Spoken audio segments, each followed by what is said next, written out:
episode of Unpredictable. Today, we're here with a guest, Conway Beachy. Welcome to the pod. Why don't you introduce yourself? Tell us a little bit about you and your family. My name is Conway Beachy, like she said. I live in a family of 7, and one is married, and he has a kid, and is expecting another. So. What do you like to do for fun in your free time? Oh, working out and basketball. Okay. I also like art. I don't do it much, and I like the game. So. Solid. Yeah. Where do you work? Whispering Pines. Do you like it? Mm-hmm. Solid. How do we know each other? I mean, we were good friends in intermediate, decent friends in high school. And then, was it a month or 2 months ago that you started talking to me? It was volleyball. Oh, yeah. I mean, there was a fall season. Yeah. So last fall. Yeah. But because of that, so I graduated senior year, not knowing for sure where our friendship stood. Mm-hmm. And then volleyball started, and I was like, oh, this is so freaking weird. My friends in high school are all here. Yeah. And I don't know how they feel about me right now. Yeah. So it was a year after you graduated? 2? 2? Because it was after you graduated. Yeah. So 2 years after she graduated, we started becoming friends again. So here we are now. And he's doing a podcast with me. So today we are talking about, can we change God's plan / possibly getting into some predestination things. I don't know. I have no idea where this podcast could all go. But I'll say maybe a story that I've heard that has made me question some things, and I was wondering what other people thought. So my story, I will not be saying names, but there's this guy that I know. He would normally always ride his bike to church, and his wife was normally totally fine with it.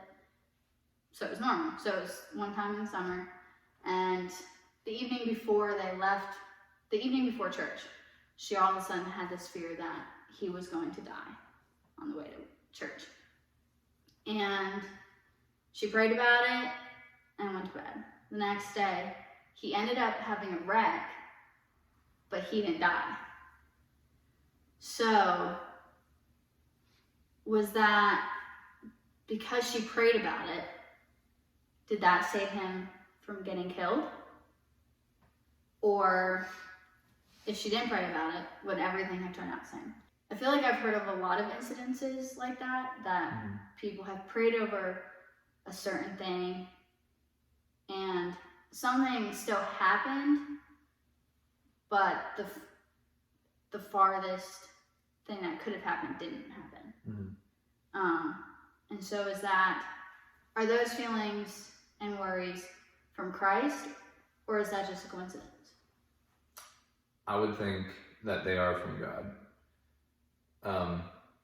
I think that God not only does he has a plan for the world, your life, and everything, and he doesn't just ordain or have the end planned out. He also has everything in between. So the means by which he makes something happen, he has that planned out too.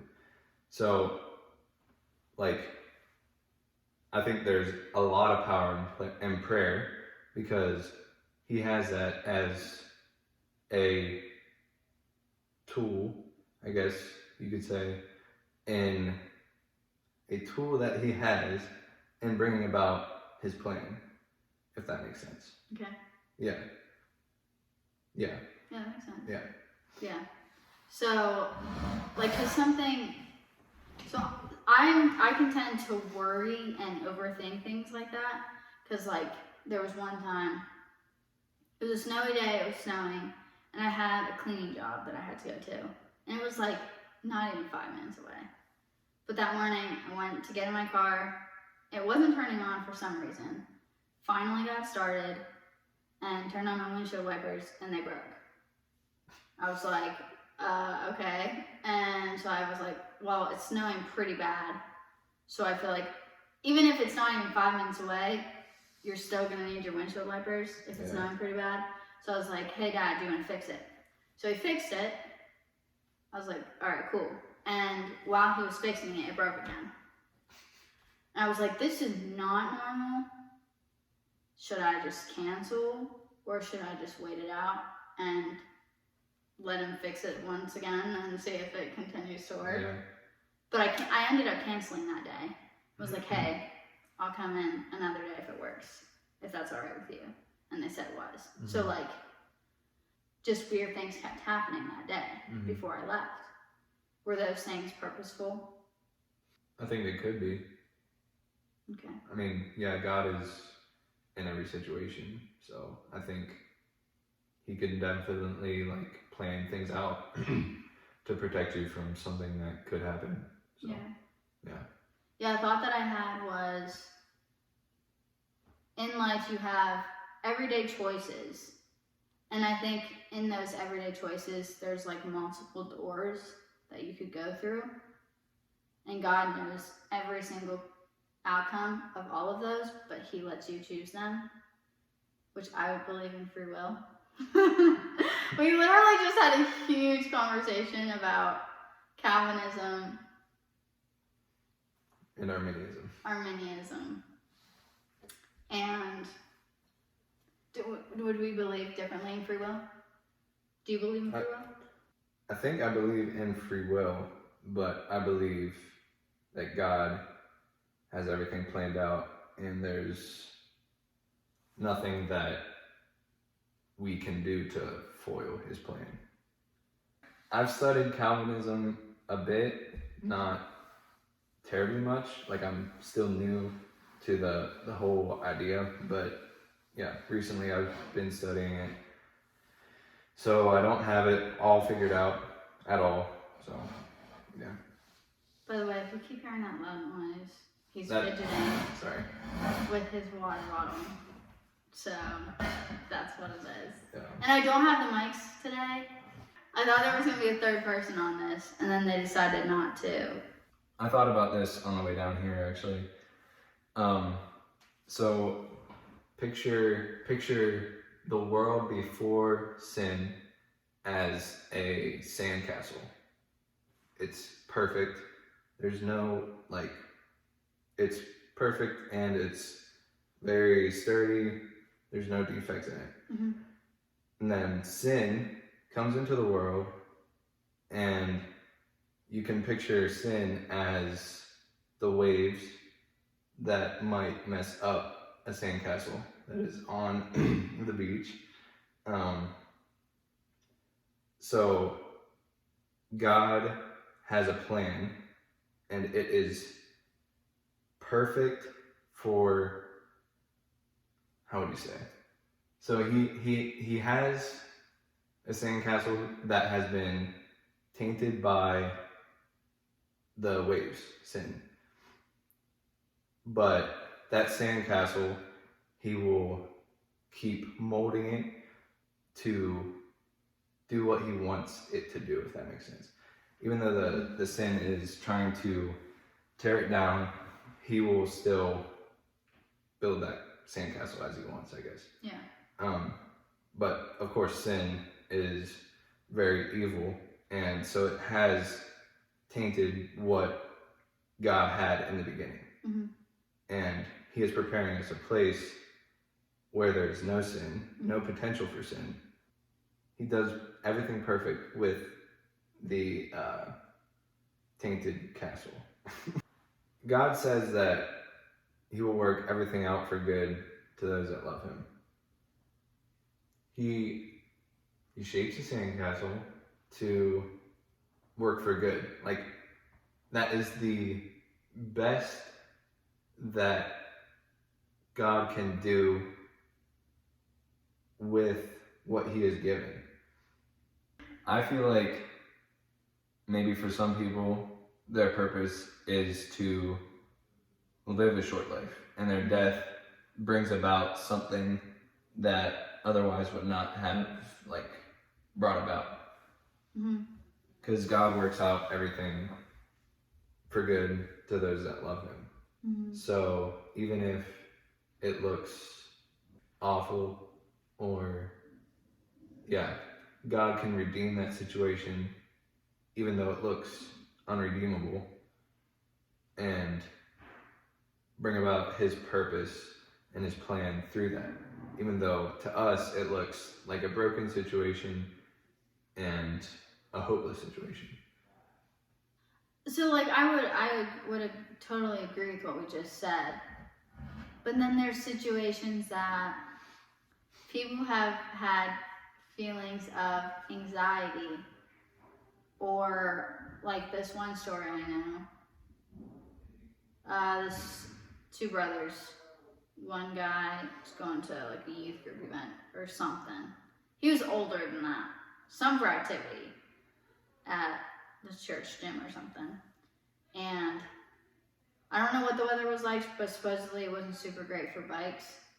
I say bikes for motorcycles, by the way. So he was on a bike to go to this event thing. His brother was like, hey, you should just take my car because the weather's not super great. And the brother was like, no, I'll be fine. So he went, and his brother stayed home, and he went to bed with a lot of worry, a lot of fear. Got a call, and they said, hey, you need to get down here. It doesn't look good, your brother had a wreck. And he got there, and they had the white sheet. Like, if he would have taken his car, would he have wrecked? Probably not. In some ways, I feel like if you look at it that way, then sometimes you could blame yourself. Like, oh, I could have stopped it.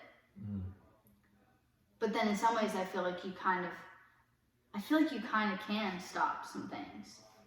And so that's why I asked if that was that his end date. I think so. My analogy with the sandcastle is what could have been is a perfect world with no sin, no death, no mistakes or anything like that. But since there is sin, stuff like that does happen. To those that love God, he will work everything out for good. So, yeah. So the question of the podcast would be, can we change God's plan? Yes or no? What is the reason for him giving us fears like that?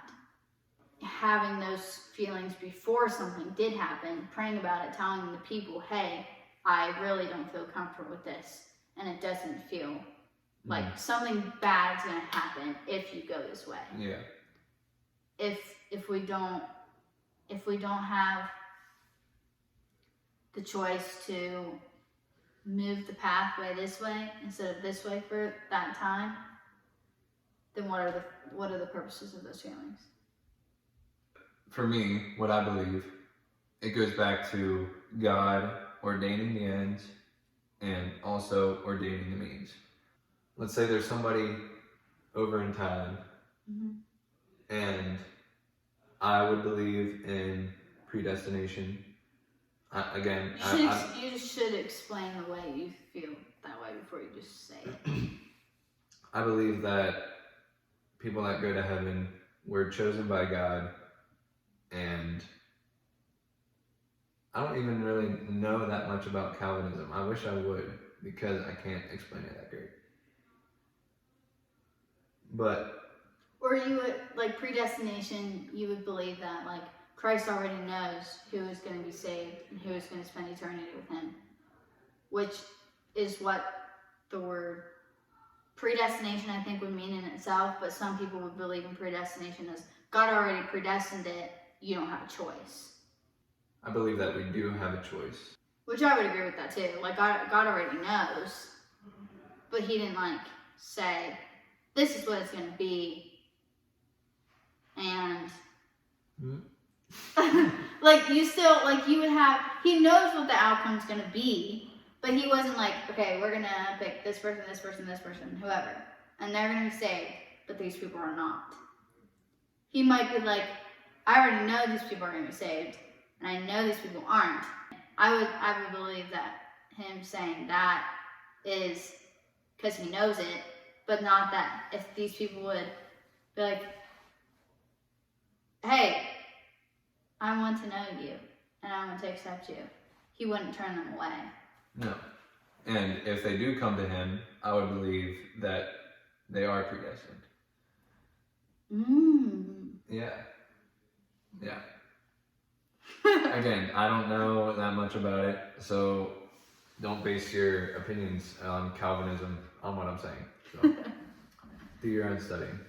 If there's somebody over in Thailand and God has predestined them, God is calling me to go over to Thailand to preach to people.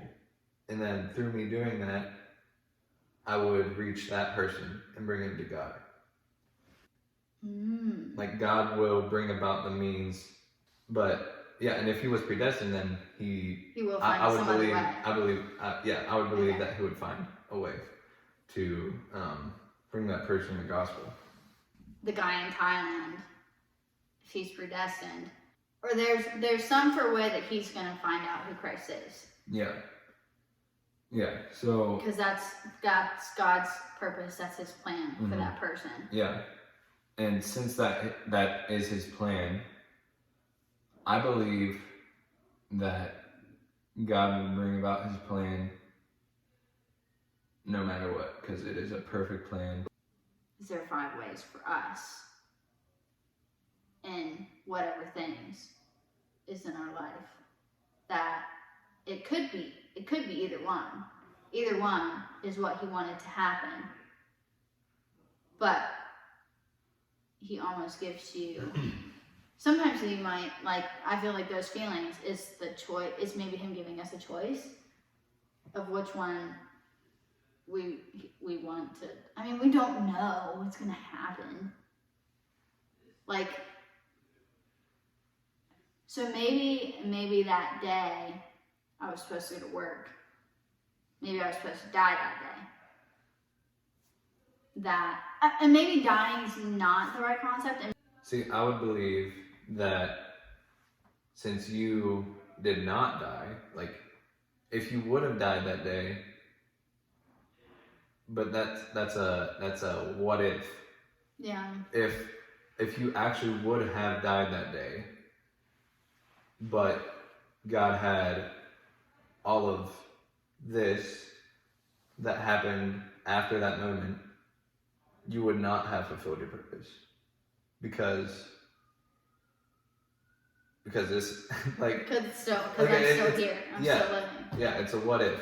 So I believe that God will bring about his purpose in your life at the right time, and you will pass at the right time as well. So you would say maybe it's not can we change God's will? Maybe it's can we change God's timing of his plan? But I would say he gives us free will to choose things. So if I choose to not go to work that day because I don't feel like it or something, or I feel sick, like, that's changing something that's not normal. And it's just like, oh, I just changed my plan for that day a little bit.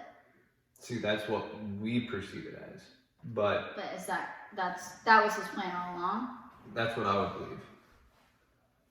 So because of all those different things that I've heard have happened or that have happened to me, I was like, okay, so is that God giving us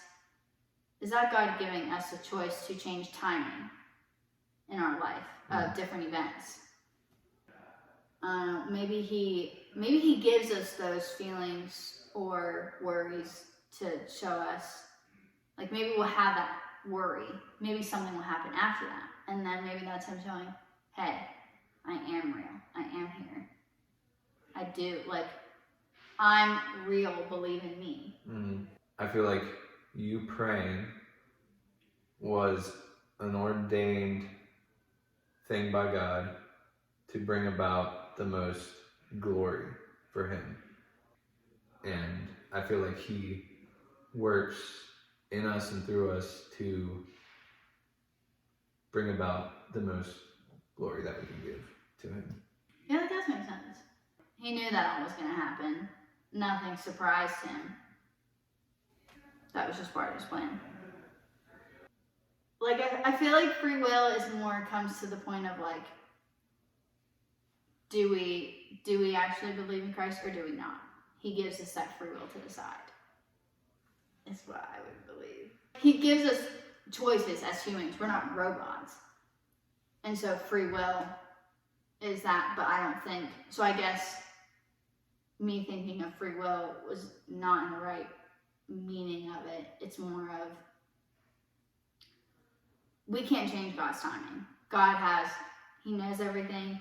He knows all the timings of everything. But like, he gives us human choices to decide what we want to do. Kind of as a human, we have decisions. And we can choose whatever. He already knows the outcome. He doesn't force that outcome on us. I believe God, he calls everybody to a relationship with him. Ultimately, it is us who must make the choice, whether to accept him and follow him through life and believe on his son. I do believe in predestination. I still don't know what all that. You can never say that I'm not predestined. There's no way I can come to God. But there is, like, there simply is. Yeah. Anybody who comes to Jesus will be accepted. 100%. Like, God is insane and we will never understand him fully until we are with him in eternity. So we can try to figure him out. We should try to figure him out, learn as much about him as we can. But at the end of the day, it's just important that you are following him, living for him, and trying to obey as well. So with my belief of predestination, people might ask, like, why should I pray? Because that's a good thought. Yeah, they ask, why should I pray? Because everything's set in stone. So I would say to that, first off, God commands it in the Bible for us to pray. It also builds a relationship between us.